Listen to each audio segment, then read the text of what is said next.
Matt, thank you for that tremendous introduction. And Matt, thank you for your incredible leadership of our team here in the state of Iowa.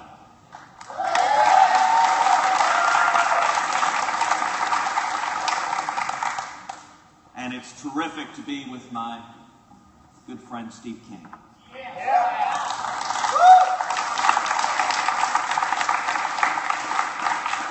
You know, Steve and I spent all week in Washington, D.C., so it is great to be back in America.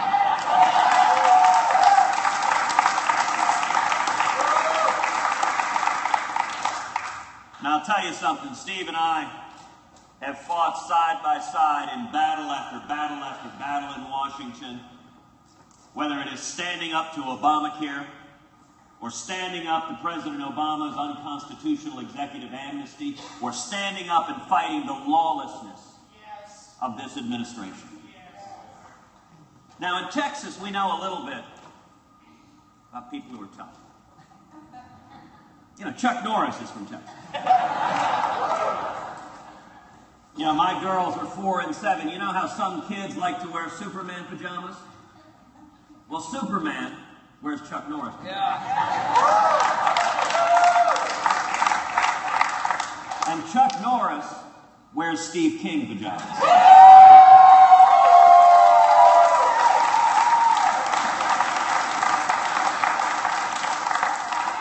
So I want to thank the state of Iowa for standing for fighters, for standing with Matt, for standing with Steve, for sending a new rock star to Washington, D.C., Joni Ernst.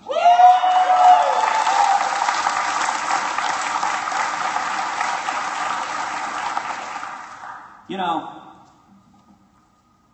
it's interesting how it gets the attention of male Democratic lawmakers.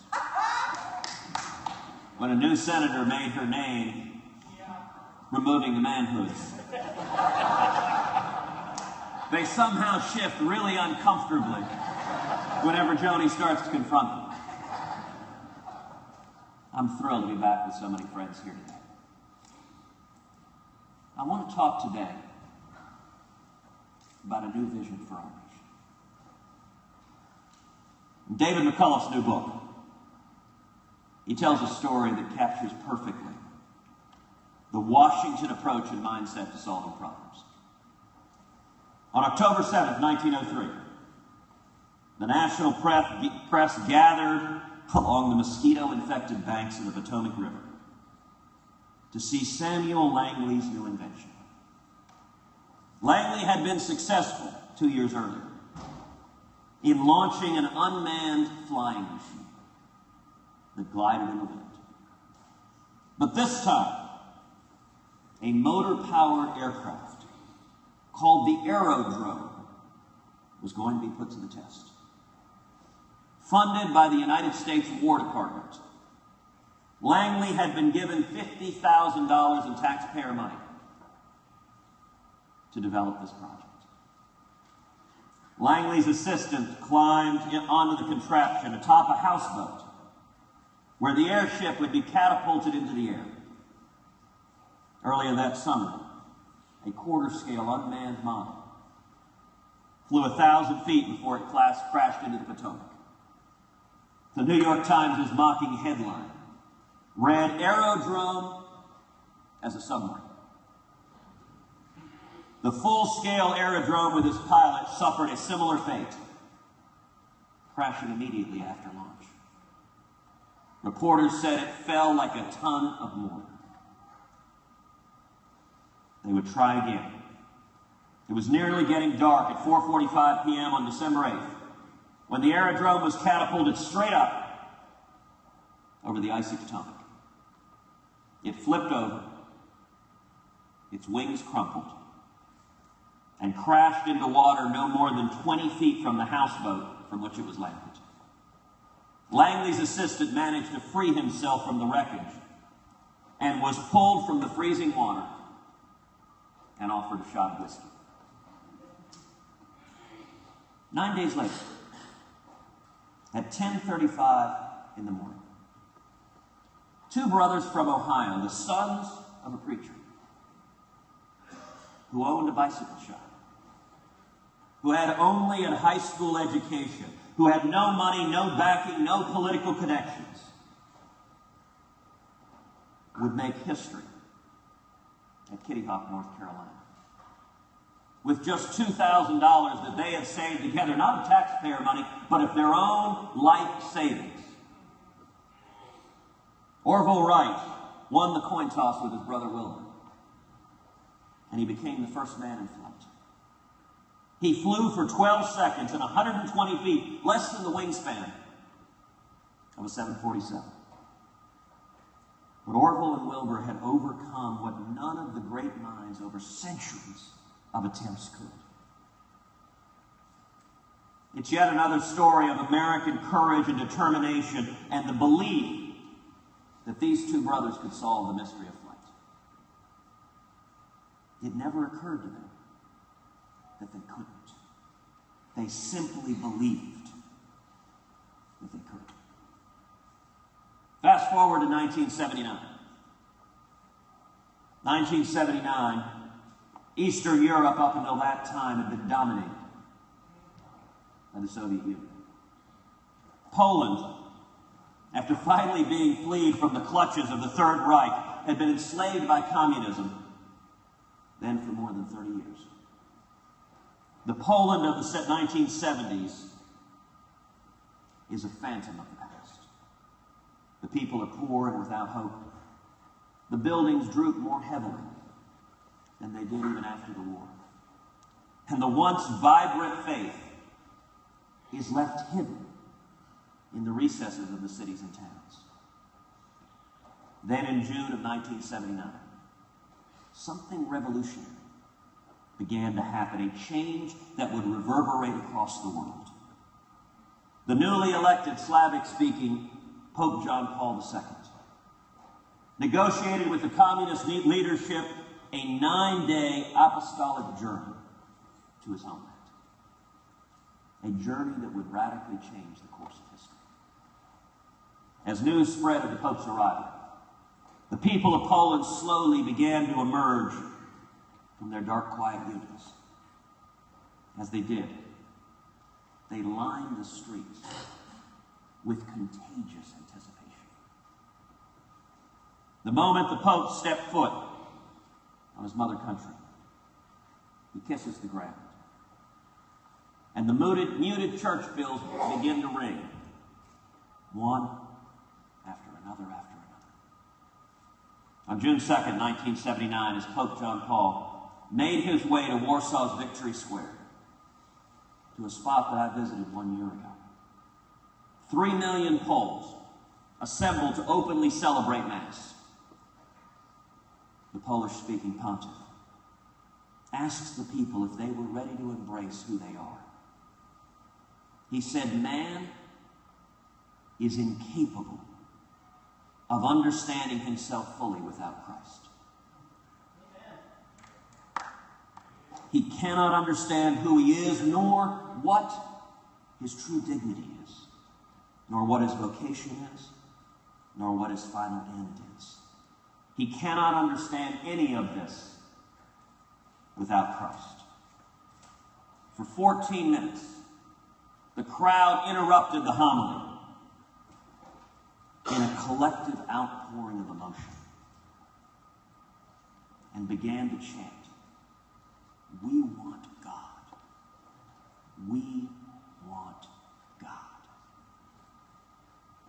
3 million Poles behind the Iron Curtain, standing together. The Pope further challenged them to embrace their place in history by saying, there can be no Europe without the independence of Poland marked on its map. Be not afraid was the chorus that rang throughout what had been a silenced nation. Still, there was fear.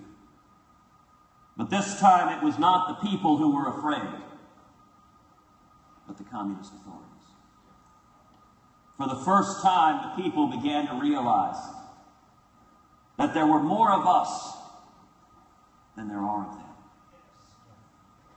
And that moment of courage signaled the beginning of the end of Soviet domination. A year and a half later, on an overcast January morning, the dignitaries and guests of honor took their seat on the platform. The President and the First Lady were seated to the right of the podium. The Senate President was there, so was the Speaker of the House and the future Speaker of the House. At the conclusion of the oath administered by the Chief Justice of the United States, the former California governor became the 40th President of the United States.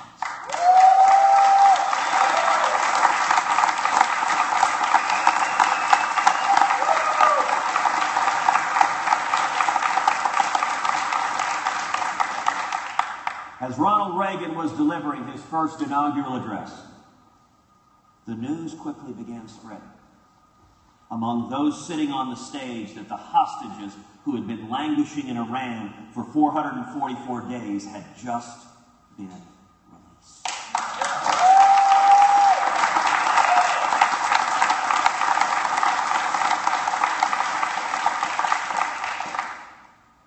Some of us wonder how quickly our country can turn around.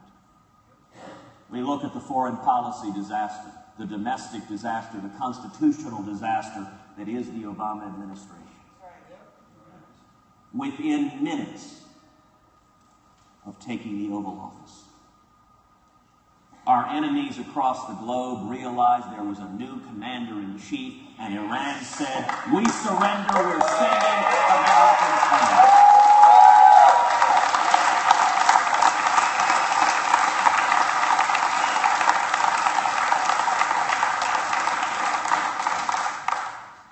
What happens next signaled a dramatic shift in the American mood. The day had been cloudy and overcast, and yet, as President Reagan was speaking, the crowds parted and a shaft of sunlight lit the dais. In the words of another president in another context, our long national nightmare was over. I tell you these stories as a backdrop because even in light of the two tragic Supreme Court decisions of this week, I want to challenge each and every one of you to believe again. America was founded on the revolutionary ideas of freedom and equality. Wherever I travel, whatever state I'm in, I hear it in the voices and I see it in the eyes over and over and over again. Americans desperately want to believe again. Bono, the lead singer of U2, wrote about a place that has to be believed to be seen. America is such a place. A place that has to be believed to be seen. Because America is an idea. A big idea, a bold idea. America is an ascent. An ascent to a common set of core values that binds us together as a nation. It's an idea that we share a greater purpose. A purpose from good. Designed from God Almighty. It's what makes us uniquely American. Not because we share a common DNA, but rather the American tapestry is held together because of our shared human desire to be free. From shore to shore, our national fabric is woven from people of every conceivable background, pursuing their God-given potential. But freedom is never free. It comes at a great cost. It has been born through great sacrifice, men and women who risked everything to reach Plymouth. Patriots who stood at Lexington and Concord. Statesmen who created our governing framework that established the recognition of individual rights of every American. Our freedom has been paid for by those we know serving in the armed forces in the blood of millions who we will never know, who made the ultimate sacrifice to preserve what both Abraham Lincoln and Ronald Reagan call the last best hope on earth.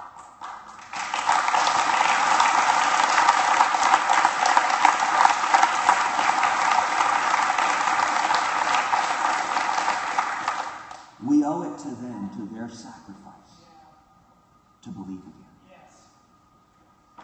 For nearly all of human history, people have lived under the reign of the ruling class.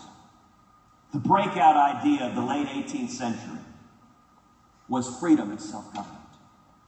Yet today, instead of championing freedom, Washington has taken us back in time to where the governing class is once again supreme. From all of our history, America represents a radical departure from the past. Individual freedom was almost unthinkable in 1776, except in America, where we set the new standard, one based on the dignity of every human person. America was the exception that first recognized that we are all children of God and therefore equal before Him. That is why the founders wrote that the first and primary responsibility of the government is to protect life. Life comes first. From life stems liberty. From liberty, the pursuit of happiness. It is this notion that has attracted millions from every corner on earth to this place. It is this basic, fundamental human reality that we are equal before God that has led to the greatest and most prosperous society the world has ever seen. It empowered innovators like the Wright brothers and Thomas Edison, Henry Ford, and Steve Jobs to achieve what no one dreamed imaginable. It inspired soldiers to scale the cliffs of Normandy to defeat the greatest threat to freedom the world had ever seen. It propelled America to win the Cold War without firing a shot, and it landed a man on the moon. And it can again lead us to a renewed hope in America if we simply believe again.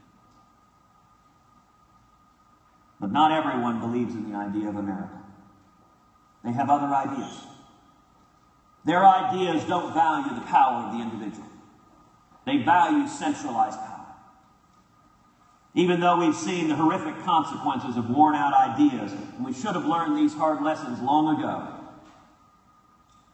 Washington is determined to bring us back to where the citizen is once again reduced to being a client of the state.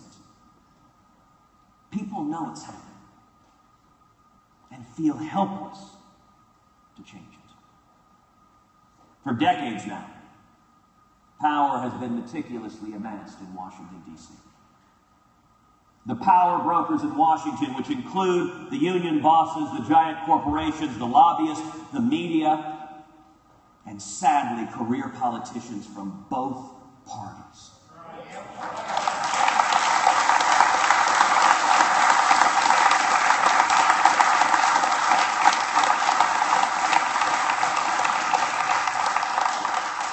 It is what I call the Washington cartel. Headquartered on K Street, it's an alliance of big money with politicians who want to stay in power. You know, there's an old joke that politics is Hollywood for ugly people. My wife Heidi says I resemble that.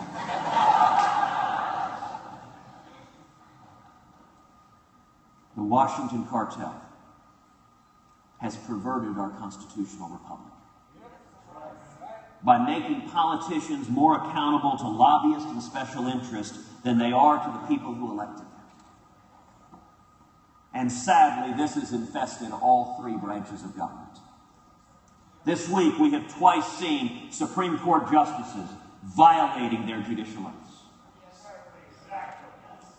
They have become members of the Washington cartel. Yes.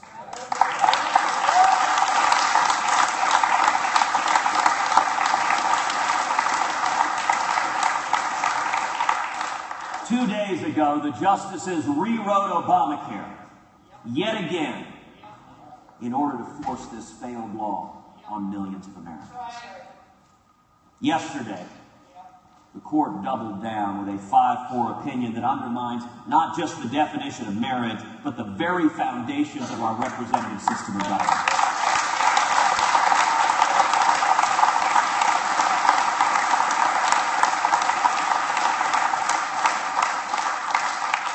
Both decisions were judicial activism, plain and simple. Both were lawless. As Justice Scalia rightly said in 2 powerful dissents, words no longer have meaning with this Supreme Court.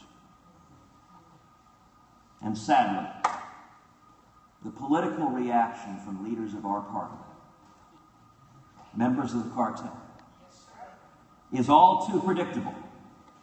They will pretend to be incensed and then plan to do absolutely nothing.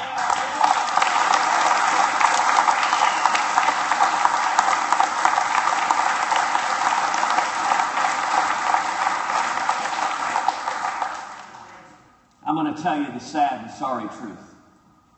Members of the cartel, Democrats and Republicans, agree with both of these decisions. That's right. With Obamacare, they were thrilled not to have the matter back in Congress. They were popping champagne that the court had spared them from the government actually following the text of the law as written. And with marriage, for a long time, Republican leaders have been embarrassed to stand for marriage.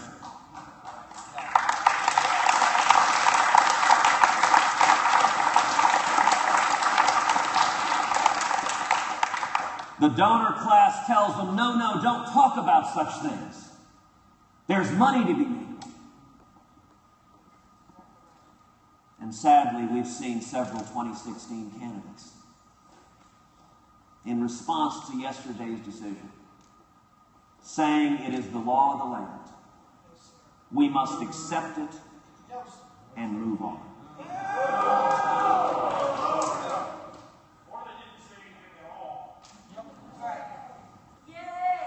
When Republican presidential candidates are standing up and reading Barack Obama's talking points, things have gone seriously wrong.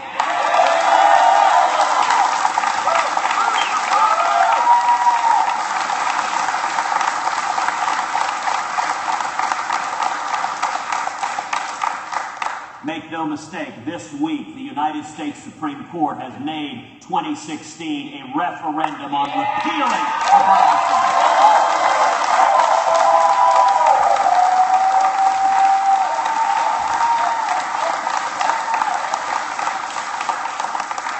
And any Republican candidate for president who is not prepared to lead the fight and campaign every day to repeal every word of that disaster should step aside.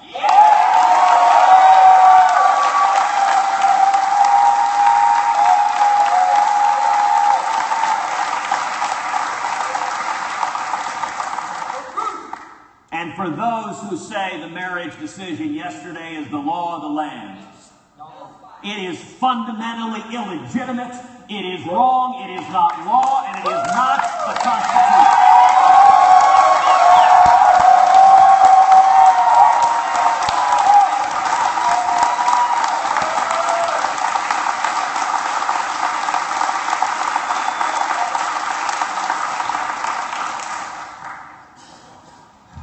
This week's assault was but the latest in a long line of judicial assaults on our Constitution and the common sense values, the Judeo-Christian values that have made America great.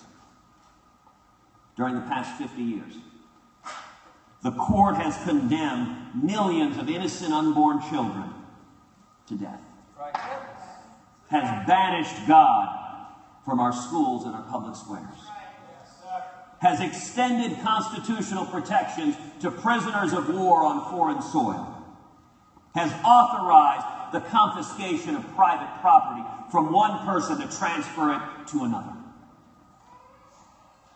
And now, has forced the disaster of a health care law called Obamacare on the American people and attempted to redefine an institution that was ordained by God and long predates the United States of America.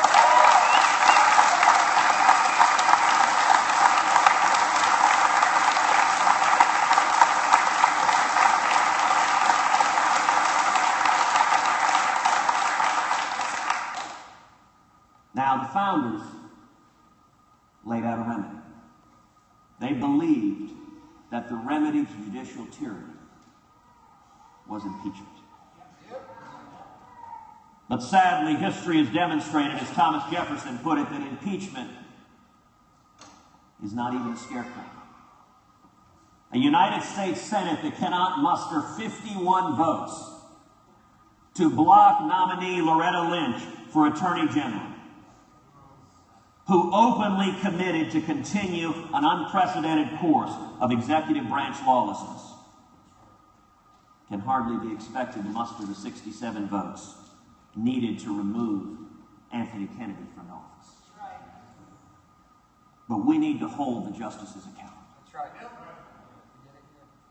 I am therefore proposing an amendment to the United States Constitution that would subject each and every justice of the Supreme Court to periodic judicial retention.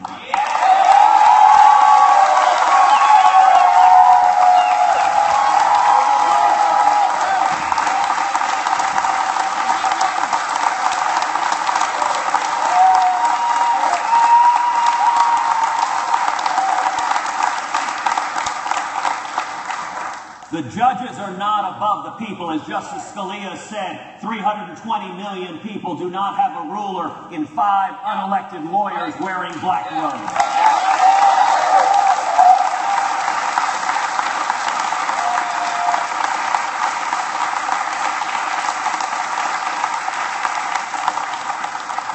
Retention elections will give the people a constitutional remedy to the problem of judicial activisms and the means for throwing off judicial tyrants. 20 states across the Union already have judicial retention in elections. California, in 1986, when justices had over and over again struck down capital punishment, California rose up and threw out the justices.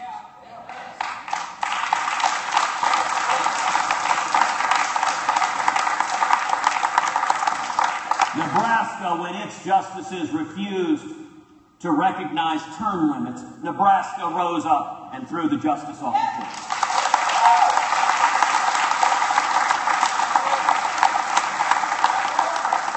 And here in the state of Iowa,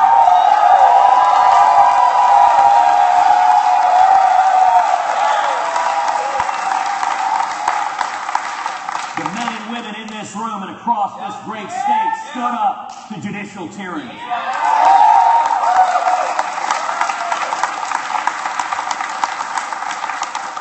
In 2010, the people of Iowa stood up to a Supreme Court that issued the same lie that the Supreme Court issued yesterday.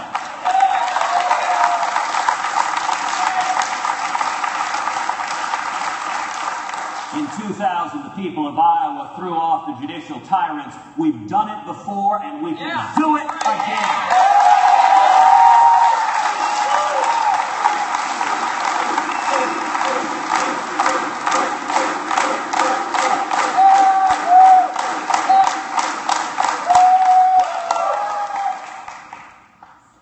Now, as a constitutional conservative, I don't make this proposal lightly. I began my career as a law clerk to Chief Justice William Rehnquist, one of our nation's greatest Chief Justices. And I've spent over a decade litigating before the United States Supreme Court. I revere that institution. And I have no doubt that Chief Justice Rehnquist would be heartbroken at what has befallen our highest courts. But sadly, the court's hubris and thirst for power have reached unprecedented levels. And that calls for meaningful action, lest Congress be guilty of acquiescing to this assault on the rule of law. And if Congress will not act, If the cartel sits quietly beside and will do nothing, then the movement across this nation for an Article 5 Convention of the States.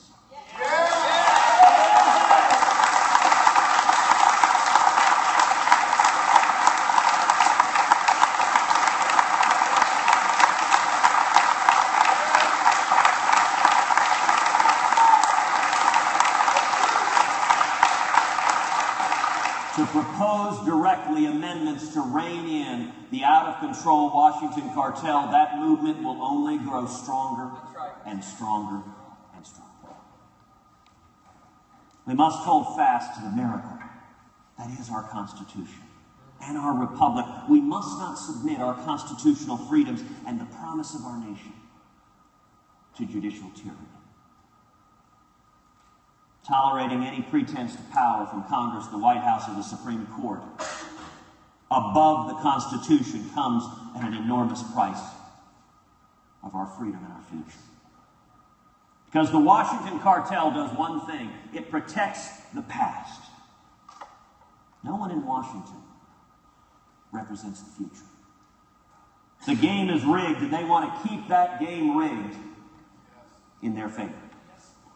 When they tell you it's not about the money, it's about the money.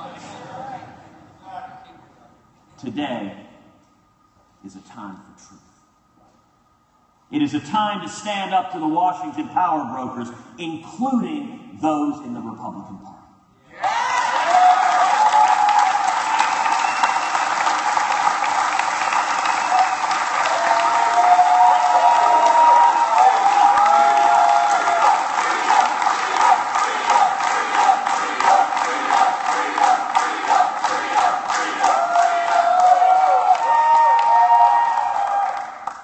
A number of 2016 contenders like to talk about how they stood up to Democrats or they stood up to Barack Obama. My question is, when have you stood up to the Washington cartel? When have you stood up to leaders in your own party? Now, it's interesting, there are a few of them who can say, well, I have stood up to leaders in my own party. I've embraced amnesty. Have you ever noticed when you attack Republicans from the left, the mainstream media sings your praises? You are a wise, bipartisan statesman. You are enlightened. You are reasonable. But my question to each of the candidates is, when have you stood up to leaders in our own party from the right, standing with the people and the Constitution?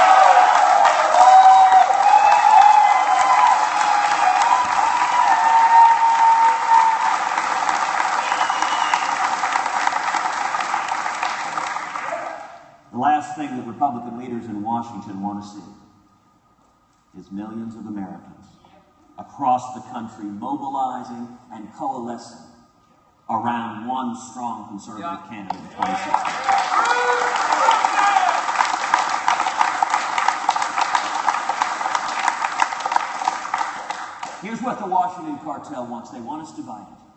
They don't really care how we're divided. They want a few over here, a few over here. They want evangelicals here, and libertarians here, and conservatives here, and the Tea Party there.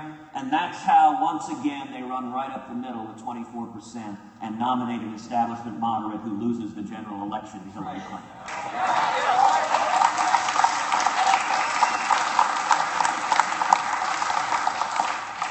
They will do everything possible to fragment us and pit us against each other, because if we come together, it's game over. That's right.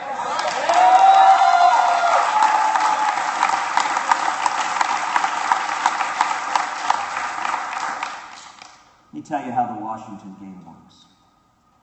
The cartel ensures that large sums of money get funneled to candidates who will do their bidding. Earlier this week, Steve King and I were sitting down with a number of strong conservatives in the House of Representatives. The House was engaged in a bloodletting. House leadership had fired conservative Mark Meadows from his chairmanship.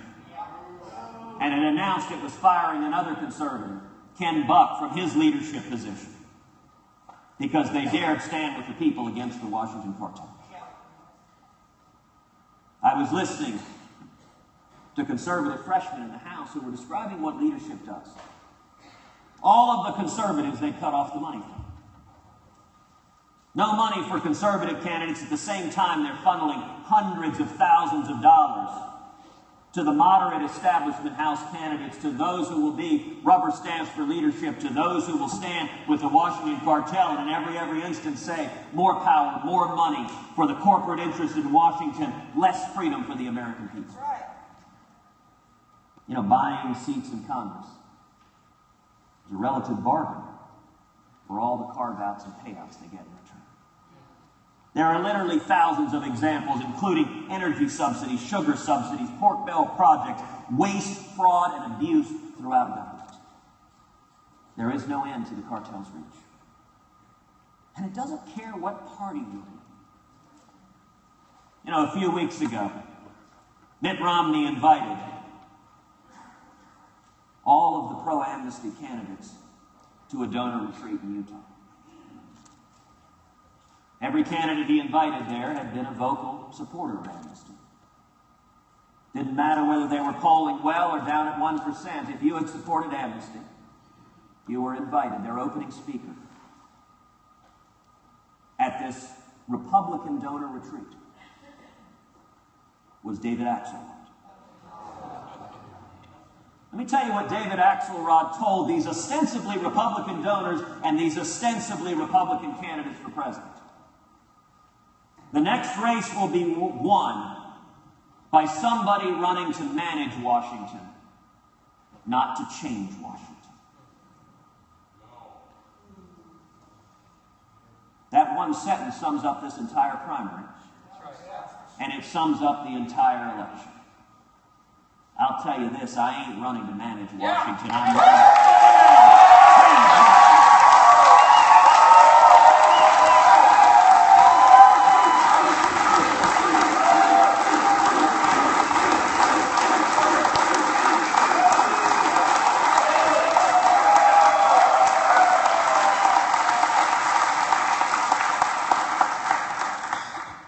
And in those words, you get the heart of the Washington cartel. The Washington cartel doesn't really care who wins the 2016 election.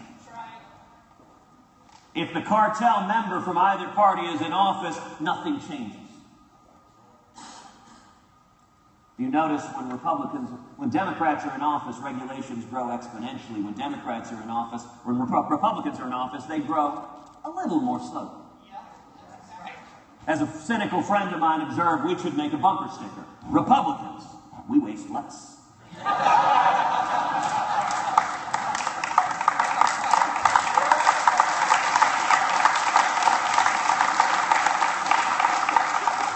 For once, can't we nominate a candidate who actually stands for the Constitution and stands for freedom?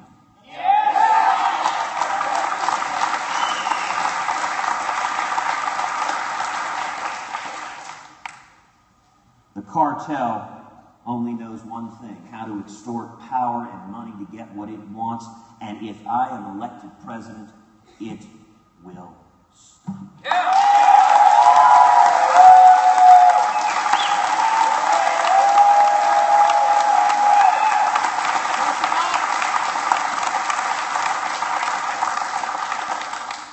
Obamacare is a prime example of the cartel's abuse of power.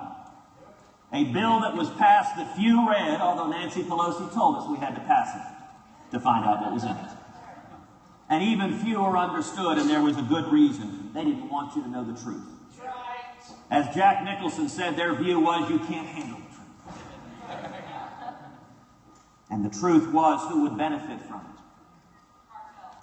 Has anyone noticed that after Obamacare, the insurance companies are making record profits? Has anyone noticed after Dodd-Frank? We were told Dodd-Frank was stopping too big to fail. What's happened? The giant banks are even bigger. And community banks and financial institutions are going bankrupt at record pace.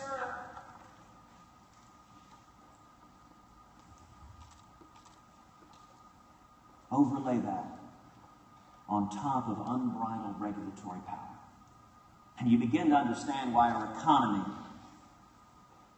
staggers along in the great stagnation. For 6.5 years, we have been in the great stagnation with the lowest percentage of Americans working today, and wages Median wages today are the exact same they were in 1996. I have a suggestion. Let's ask Washington lobbyists just how many of them are making the same amount of money they were making 20 years ago.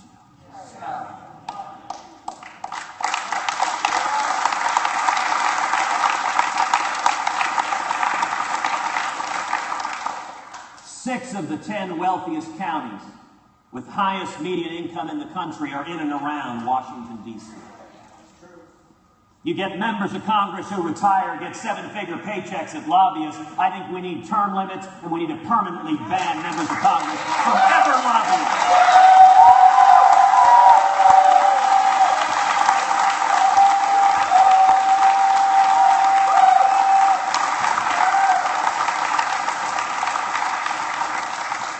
How do you stop the cartel? The first step is you cut off its lifeblood, and that runs through the tax code, and it runs through the regulatory agencies.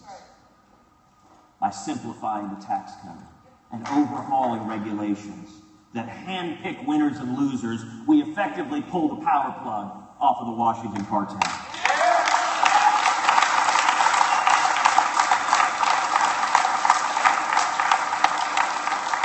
Real change requires leadership. Real change requires courage. Real change requires more than just rhetorical lip service. Today, we stand at a crossroads. One that will determine for the next generation how much power the Washington cartel has over the people. But it is at this crossroad that we have the opportunity to choose the road to freedom or the road to serfdom. To jumpstart jobs and growth and economic opportunity across all socioeconomic lines, to champion the individual liberties enshrined in the Bill of Rights, and to restore American leadership in the world. Washington will tell you it can't be done. Because, here's a secret, they don't want it done. But just like David against Goliath, great revelations and great revolutions often start with a small stone and a lion's heart of courage.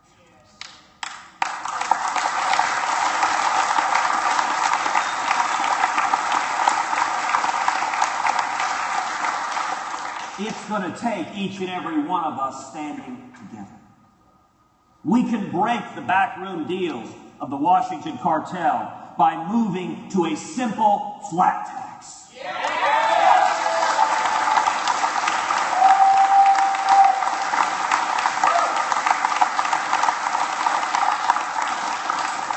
Where every American can fill out his or her taxes on a postcard.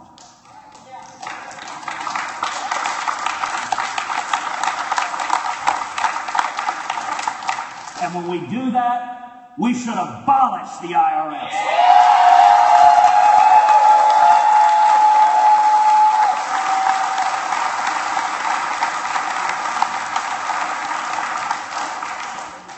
We can eliminate the needless and burdensome regulations that are strangling small businesses, the EPA, the CFPB, the OSHA, that are strangling farms and ranches, that are saying a puddle on the ground is suddenly a wetland.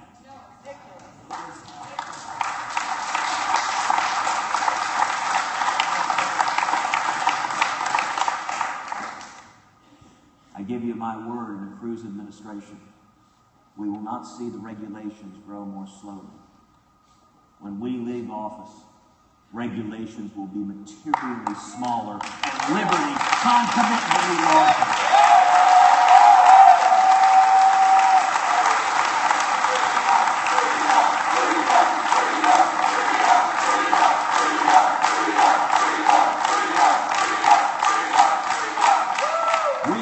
Seen a president of the United States use the full Article 2 authority of the presidency to take on the regulatory state and say these regulations are contrary to law, they're contrary to the Constitution, they're contrary to human freedom, and we will unbridle the entrepreneurial spirit of every American.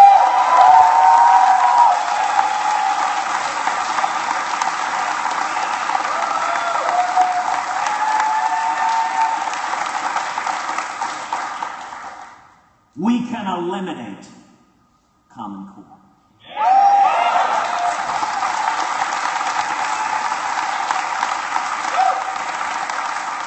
I have news for the Washington cartel.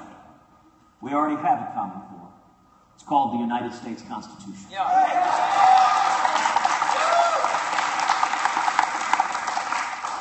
And we can repeal every single word of Obamacare.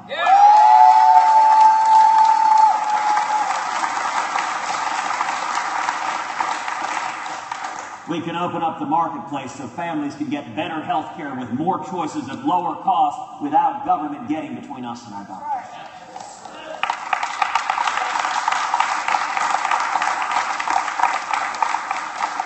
Propelling economic growth is our best and only hope for paying down our $18 trillion debt so that we don't leave our kids and grandkids a bill that they can never hope to pay.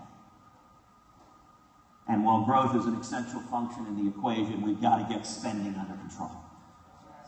We can do that by shrinking the federal government and returning power to the places closest to the people, to the states, and to the local governments.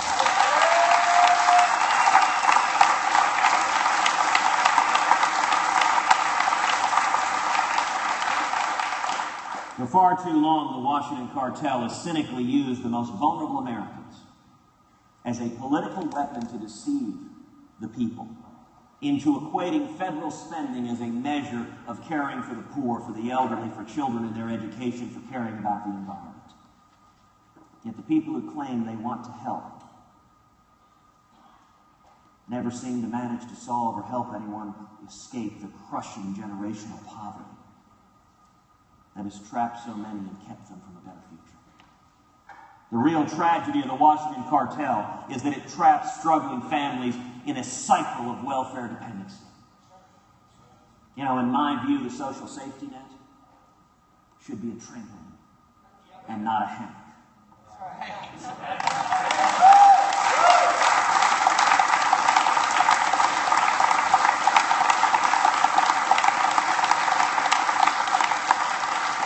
The entire goal should be to get everyone off of dependency, standing on their own feet, able to enjoy the dignity of work, able to look their children in the eyes, and provide a better future for their kids.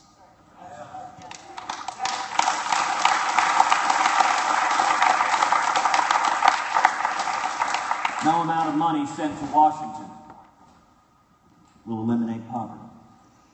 You only need to look at the last century, half century, of the failed war on poverty. We've spent roughly $22 trillion since the war on poverty was conceived in 1964.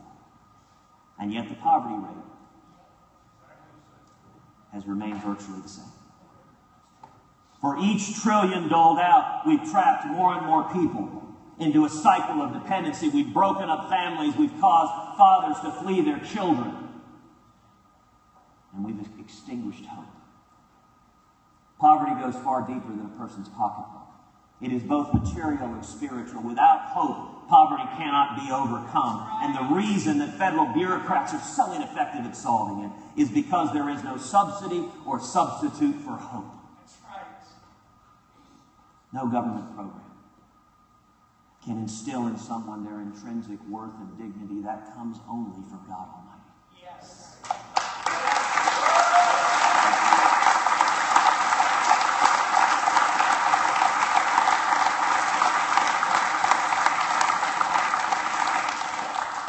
Ending generational poverty starts with ensuring that all of our children get access to a quality education.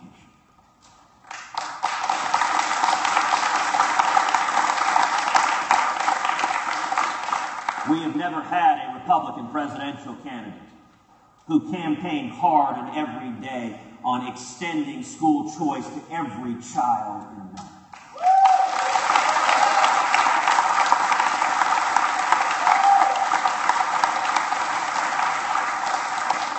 School choice is the civil rights issue of the 21st century.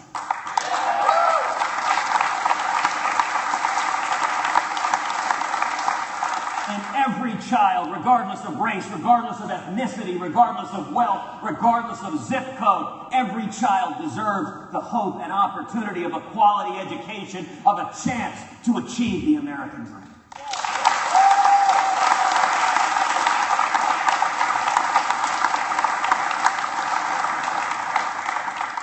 Instead of a federal government that targets our constitutional liberties, imagine a federal government that stands up and defends the Bill of Rights. Imagine a federal government that stands for the First Amendment, our rights to free speech, and especially religious liberty.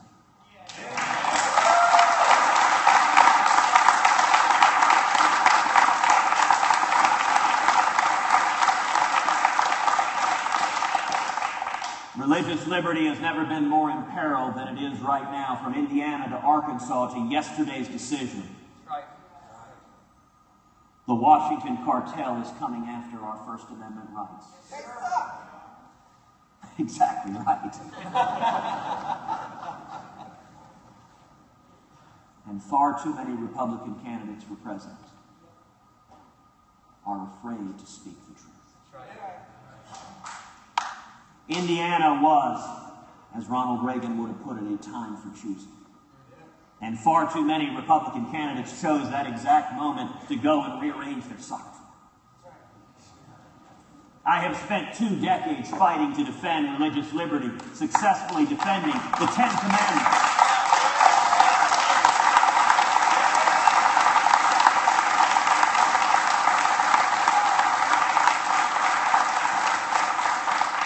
Pledge of Allegiance and the Mojave Desert Veterans Memorial, over and over again standing up for the First Amendment, and I give you my word, I will never, ever, ever shy from defending the religious liberty rights of every single American.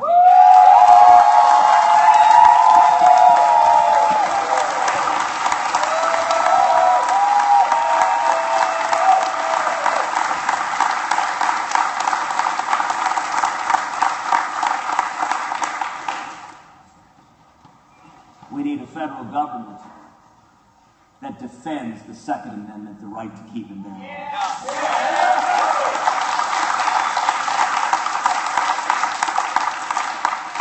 A president that responds to tragedies like the horrible racist shooting in Charleston, not by trying to divide us, but by bringing us together and by recognizing the incredible demonstration of love and Christian forgiveness of the families of those 9 men, women, murdered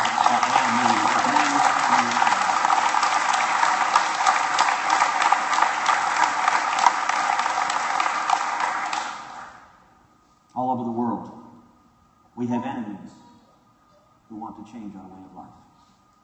They're very direct about it. If there's one rule history has taught you, it is that when somebody tells you they want to kill you, believe them.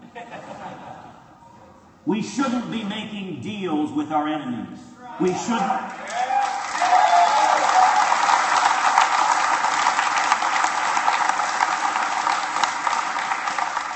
We shouldn't pay them, appease them, negotiate with terrorists, or bow to them.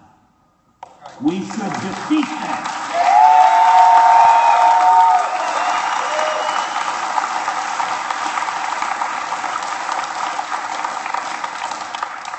Cruz administration, any potential terrorist across the globe will know, if you join ISIS, you are signing your death certificate. That's right.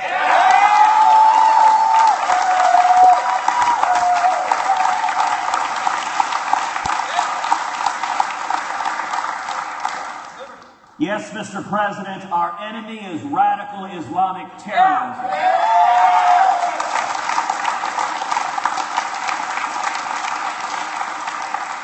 And we will call it by its name. And we should stand with our friends and allies, including especially and unshakably by our friend and ally, the nation of Israel.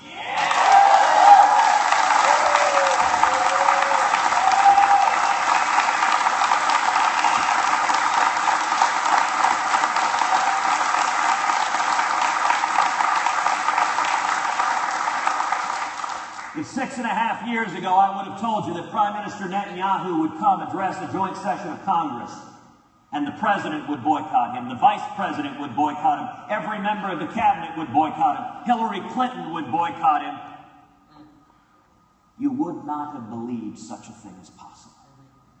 If I would have told you that the President of the United States would send his political cronies to Israel to help lead the campaign to defeat the sitting Prime Minister of Israel, you would not have believed such a thing as possible. This is the most antagonistic administration to Israel in the history of our nation.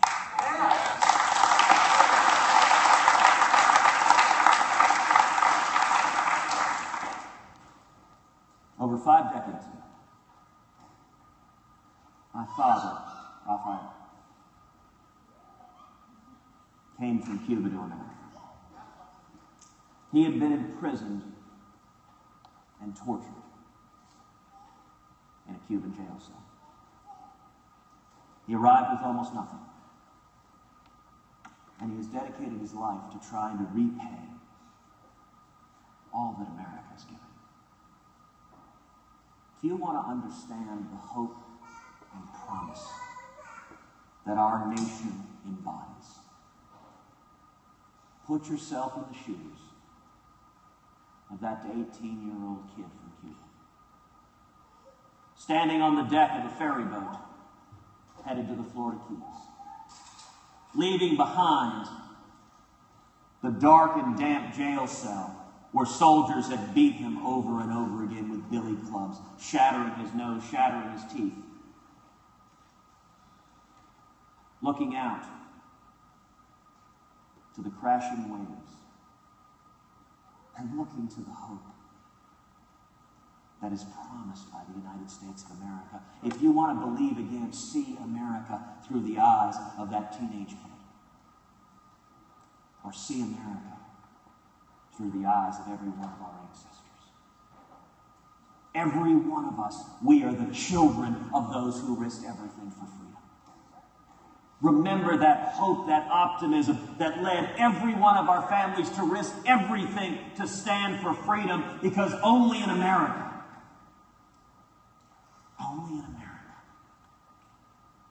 from Cuban refugee to United States Senator and candidate for president, in one generation. That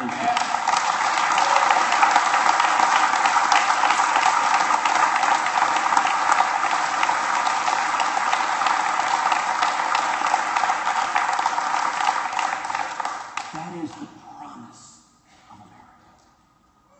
And that is why every one of our ancestors risked everything for it. I have a barometer to guide my decisions, and a standard by which they are measured. And it's not written by a reporter at the New York Times or the Washington Post, but by patriots who gathered in Philadelphia in the summer of 1787. I have a best friend. She doesn't live in Washington. She lives in Houston. My wife Heidi and I have been married for 14 years. And I have two powerful advocates who push me every day to reignite the promise of America. They don't live on Wall Street or K Street, but in my home, in a bunk bed with purple and pink walls. They are my beautiful, precious daughters, Caroline, who is 7, and Catherine, who is 4. We have a choice. We can continue with the failed ways of the past. We can continue to trap millions of children in failing schools. We can elect another president who will pile debt upon debt upon debt and sink our children's future. We can continue to deny that we have real enemies around the world who seek to destroy our way of life, who seek to wage jihad and murder innocent Americans. We can continue to let the Washington cartel accrue power at the expense of our freedom and our future. We can remain divided as conservatives, divided into one piece and another piece or another piece. Or we can choose a new way and a new path, a path that leads to freedom and safety and prosperity. The America we imagine is a place that has to be believed to be seen. Believe that freedom is the greatest blessing given to mankind. Believe that our children and grandchildren will flourish in a more prosperous and safe nation. Believe that America is the last best hope on earth. If we will believe it, we will see it. I'm asking you to join me and millions of other courageous conservatives in creating a new and better future for all America. In just a few months, over 100,000 courageous conservatives from all 50 states have gone to tedcruz.org, have contributed online, have supported our campaign. Volunteers, men and women, are standing up and saying, let's break with the past. Let's break with the status quo. Let's break away from the cartel. You know, what the cartel wants more than anything else. They want the men and women gathered here. They want the men and women across Iowa. They want the men and women in all 50 states to abandon hope. They want to convince you all is lost. Abandon hope, all ye who enter here, as it said on the gates of Dante's Inferno. The media relentlessly tries to tell you the biggest lie they repeat, which is that America doesn't share our conservative values. That is utter nonsense.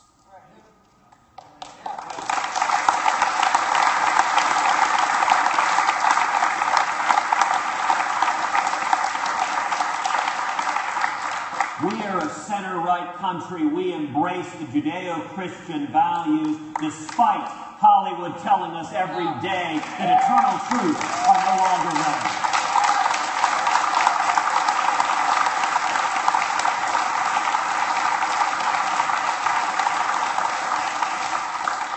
There is power in the people. You want to know the one thing that scares the Washington cartel?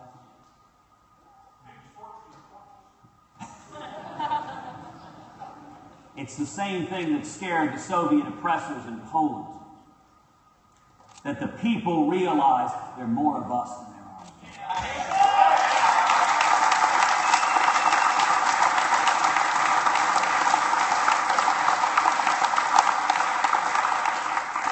From the dawn of our nation, America has enjoyed God's providential blessings. When brave patriots signed their lives, fortunes, and sacred honors on July 4th, 1776, declaring war on the mightiest military on the face of the planet. Nothing in the realm of human reason said they had any prayer, any chance of anything but immediate extinction. When George Washington led the army from defeat to defeat to defeat to defeat to defeat, when he saw his soldiers freezing to death without shoes in the snow and ice, under the tools of human reason, we had no business doing so, but with God's blessing and providence, the American people rose to the occasion, and we became the freest and greatest nation on earth.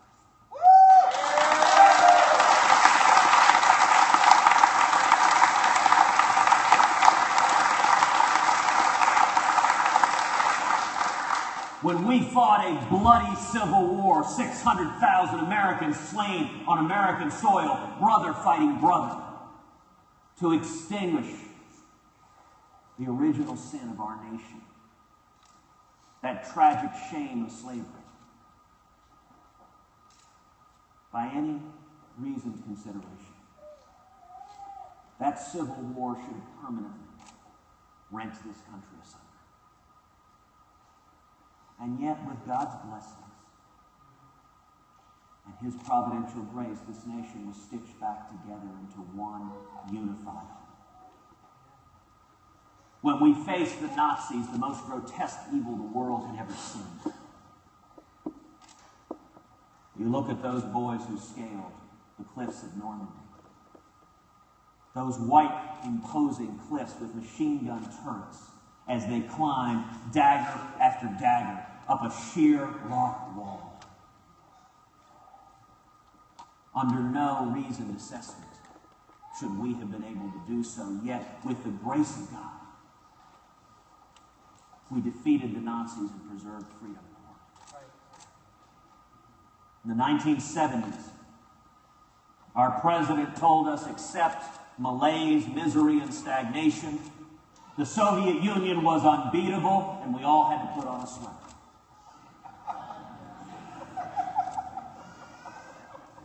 And yet, there was a man who had grown up in the Midwest, who believed in America, who had a vision different from the defeatist vision that the Washington cartel told us then. In the 1970s, they told us the same thing they're telling us now.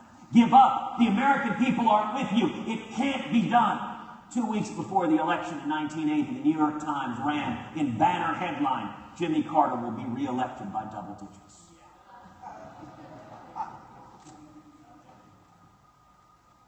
Their sole goal is for all of us to give up and stay home. And yet, by remembering who we are, our hostages from Iran were released the day Reagan was sworn into office, and within a decade, we won the Cold War, and we tore the Berlin Wall to the ground.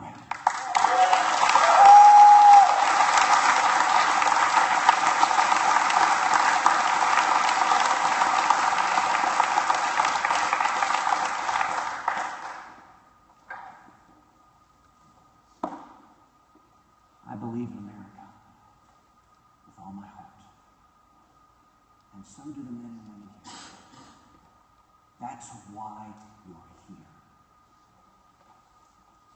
If we simply believe again, if we bring our brothers and sisters, our friends and neighbors to believe again in internal truths, in the power of liberty, in the power of the Constitution, in the unlimited potential of free men and women, we can turn things around, and we can turn them around unbelievably quickly. I believe it because I believe God isn't done with America yet.